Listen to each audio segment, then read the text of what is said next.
Radio City. Love Shots on Radio City 91.1 FM. నీ ప్రేమకు నేను బానిసను, కానీ దాన్ని ఎలా కాపాడుకోవాలో తెలియడం లేదు మనసుకి. ఈ సందేశం చదివాక నా కంటికి నిద్రే కరువయ్యింది అంటూ ఆ అమ్మాయి నుండి వచ్చిన ఈ మెసేజ్ చదివాక నా కంటికి నిద్రే కరువయ్యింది. ఎందుకంటే ఈ మాటలు వ్రాసింది నేను శ్వాసగా భావించే అమ్మాయి. మాట నిజంగా ఎంత గమ్మత్తైనది. నచ్చితే మనల్ని ఎవరెస్ట్ శిఖరానికి తీసుకెళ్తుంది. ఒకవేళ నచ్చకుంటే, గాయం చేస్తే అగాధంలోకి, పాతాళంలోకి తోసేస్తుంది. ఆ మాటే మా మధ్య ఫ్లైఓవర్ కట్టింది. నువ్వు ఏ ఆయుధంతో దాడి చేసినా నేను మాత్రం ప్రేమ అనే ఆయుధంతోనే ప్రతిదాడి చేస్తాను అని నేను రాసుకున్న మాట తనకెంతో నచ్చింది.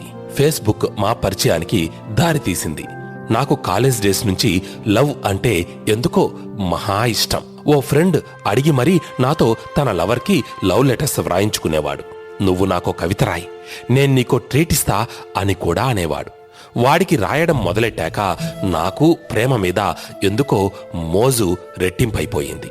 అప్పట్నుంచి నా పెన్ నుంచి ప్రేమ కవితలు, లవ్ పోయిట్రీస్, కథలు అలవోకగా అలా అలా జాలువారేవి. రోజులు గడిచిపోతున్నాయి. ఎదలో ఏవో భావాలు, భావోద్వేగాల్లోంచి పురుడు పోసుకున్న అక్షరాల్ని ఫేస్బుక్ వాల్ మీద ఎక్స్ప్రెస్ చేసే రోజులొచ్చాయి. నేను అదే ఫాలో అయ్యాను. అవి నచ్చే నాతో తను కూడా ఫ్రెండ్షిప్ చేసింది. పదే పదే నా మాటలు తన మనసుని తాకాలని ఉవ్విళ్ళూరేవి. మా మధ్య జరిగింది కూడా అదే. ఇద్దరం రోజు గంటల కొద్దీ మనసు విప్పి మాట్లాడుకునేవాళ్ళం. మా రిలేషన్ గూర్చి గమనించిన ఎంతో మంది ఫ్రెండ్స్ కూడా మా ప్రేమ పెండ్లిపీటలెక్కాలని ఆల్ ద బెస్ట్ అని చెప్పేవారు. కొత్త పెళ్లి కొడుకులా ఆ మాటలకు నేను ముసిముసిగా నవ్వుకునేవాణ్ణి. ప్రేమ ఉన్న చోట చనువు కూడా ఉంటుంది కదా. చొరవ తీసుకునే ధైర్యం కూడా అది ఇచ్చేస్తుంది.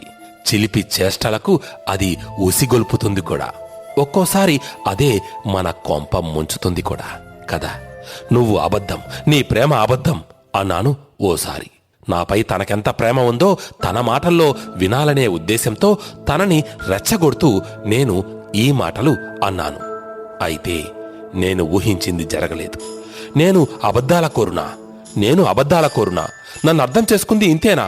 ఇక జీవితంలో నేను నీతో మాట్లాడకపోవచ్చు అంది నొచ్చుకుంటూ. తప్పైంది, క్షమించు అన్నాను. కరగలేదు, కనికరించలేదు.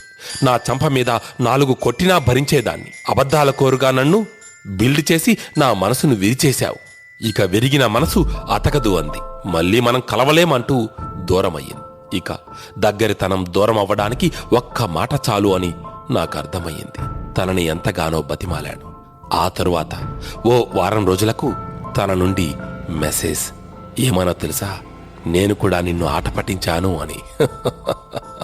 ప్రేమలో ఇలాంటివి కూడా చోటు చేసుకుంటూ ఉంటాయి. కంగారు పడకూడదు. చిన్న మాటే మనుషుల మధ్య దూరాన్ని పెంచవచ్చు. మళ్ళీ అలాగే ఓ చిన్నసారి మనుషుల మధ్య దూరాన్ని చెరిపేయవచ్చు కదా. Radio City Podcast. Radio City.